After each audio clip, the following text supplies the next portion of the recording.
are similar, right? The difference is where they go and the tools that you have. And some people will have a stoma, and some people will have, a trach tube. Okay, trachs are usually going to be here, right? That would be something that was actually put in, right? They put like a per-trach or one of the other devices that are out there on the market where you do a surgical cricothyrotomy, right? Where they cut a hole, like that video I showed you, and then they put that in, okay? So these things can be kind of interchangeable for that, all right? So this can go here. Some people also have a stoma. Stoma is usually a more permanent option. So the trach is not usually in there a long time. If you're gonna end up being where you have some damage or for whatever reason they end up putting in something that's gonna be permanent, they're gonna put in a tracheostomy tube, which is what this is here, okay? So this is gonna actually, these can be open. In other words, they can just be an open hole. And what they do essentially is they create the opening and then they fold the edges of the skin in and then they sew those together and it creates a permanent hole directly into the trachea. Okay, so they basically connect it. So anything, there should not be anything between the, in between the tissue, the hole and the interior of the tissue, right? Now they can get infected, and when they're new, sometimes they get infected, right? So those are things that you look for when they first put something like that in. But usually you can see evidence of that: fever, they might have some pain, they might have some redness, some streaking, things like that. Lab work, white blood cell count elevated, all that kind of stuff. So they would have that kind of they would have that ability to do that. Okay, but essentially they work exactly the same. So these also have the ability. So if you were going to bag valve mask somebody with this, then you would want to get the smallest mask that you have to hook up to your BVM, right? Because you're going to have to create a seal here. Now this can be open or it can be closed. If it's open, then you have to close the mouth and the nose because the air that you put in here is going to take the path of least resistance, so it's going to come back up here and go down the lungs at the same time. A lot of these are closed. In other words, they've sealed off the airway so that there's no connection between here and here. In that case, then all you have to do is ventilate this.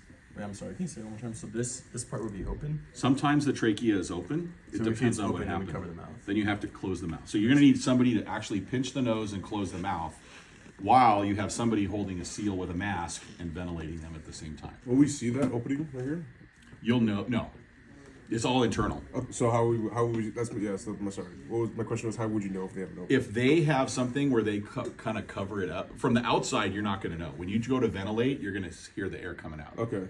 But if they're unresponsive and you see this and you go to try to ventilate them through this and the air comes out, it's open. Okay. Well, but there's not going to be any physical outward signs of whether it's open or closed. Okay. There's no real way to know. Is there an indication if they try talking and they cover their like this? Is that if they cover this to talk, then that means their vocal cords, they're still talking. In other words, they have to close this to talk. Okay. Then that means that it's open. Okay. Right? Because the air is passing past the vocal cords. Copy. Right? Does that make sense? Yeah, it does. And then some of you them, could ventilate by plugging this hole in there. or you could plug this hole and you could ventilate this way too. Right? You could do either one, whichever one seemed to be more effective. This is usually directly above the vocal cords, correct? Your vocal cords are here. So this is actually into the trachea a little bit farther down, right? And then the ones that are closed, they'll usually have like that box, right? Where sounds like they talk like a robot, right? That's because it's not their own vocal cords that are actually getting vibrating to create the sound. It's actually the air coming through. And how those things exactly work, I have absolutely I don't know how those things work. But the people that have that little box thing that I'm Stephen Hawking's, right? I love Robin Williams. Call it Stephen Hawking's phone. This is Stephen Hawking's. Oh, I'd like to leave a message. This is Stephen Hawking's. All right. Sometimes they have these tubes in here. Okay.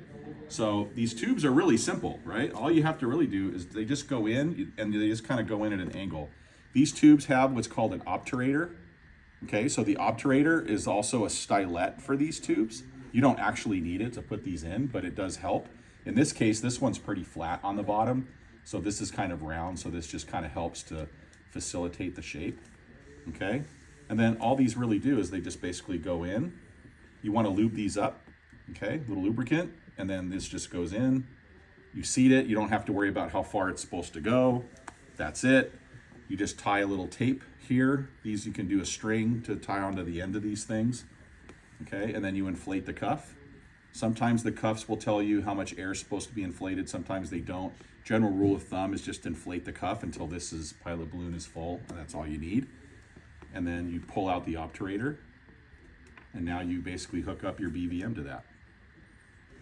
And this is something that they would have with them? This would be something that they have, Okay. right? All right, now you get to a call and you have a patient with a stoma, okay? And you can't really do this for the trach. If they have a per trach in, this will already be in there. In other words, they're not gonna leave a hole where in the cricoid-thyroid membrane, right? If they've been criked, right? If they have a crike in, then this will already be in place. And then the only thing you really have to worry about that is gonna be what we're gonna talk about next, which is suctioning, okay? But let's just say you have a patient that you don't have any of these. They're at grandma's house and there's nobody around. They don't have any of their equipment and they don't have any of these stomal tubes to use, and you've got a cardiac arrest. So you don't have to close the mouth even if it's open, because this is not gonna matter, is you're just gonna take a regular ET tube, and you can see this one, they've actually already cut it. So what you're gonna do is you're gonna take this ET tube, you're gonna take off the end, you're gonna cut the ET tube to the lowest you can cut it is to here.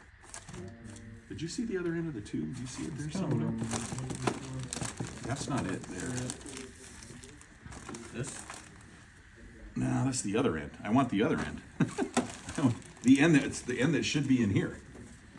I don't want to. I can cut this up too. So what I would do is I would just take this ET tube, and I would just cut this off right here. Make sure you do it above the pilot balloon, because you still need the pilot balloon. Then you put a little lubricant on here, and then you just take the tube and you just kind of insert it. I don't have a syringe. You see the syringe there? So this is if they don't have any. If they don't have a trach tube, or they don't have the ability to use one of these, then you're just going to intubate the stoma. This is called stomal intubation, and it's the easiest intubation you've ever done. You put this in, right? You only need to go in about that far, right? You just want to get the cuff past inside of the trachea, and that's it. You inflate your cuff, you hook up your BVM, and then just the tube tamer won't work on this. I'm going to look around later on to see if I can find some twill tape, but I would use twill tape for this. You could also use regular tape. You could use transport tape. You could use duct tape.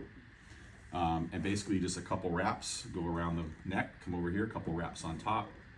They do make tube tamers. Your agency may have them, not the big bite blocky ones, but they actually look like a foam pad that kind of comes around behind the neck, and then they have two pieces of tie down things that you can actually just peel off, and then you wrap those around the tube. But now you can just hold this right here, but I always cut them, and then you just pop this off, and then this would just go on wherever you cut it. Right? You're just making this shorter because this is a little unwieldy. And you don't care about depth at all for this one? The depth is as soon as the cuff is past the hole, Okay. maybe go another centimeter past that and inflate your cuff, and you're done. That's stomal innovation. Super easy. Now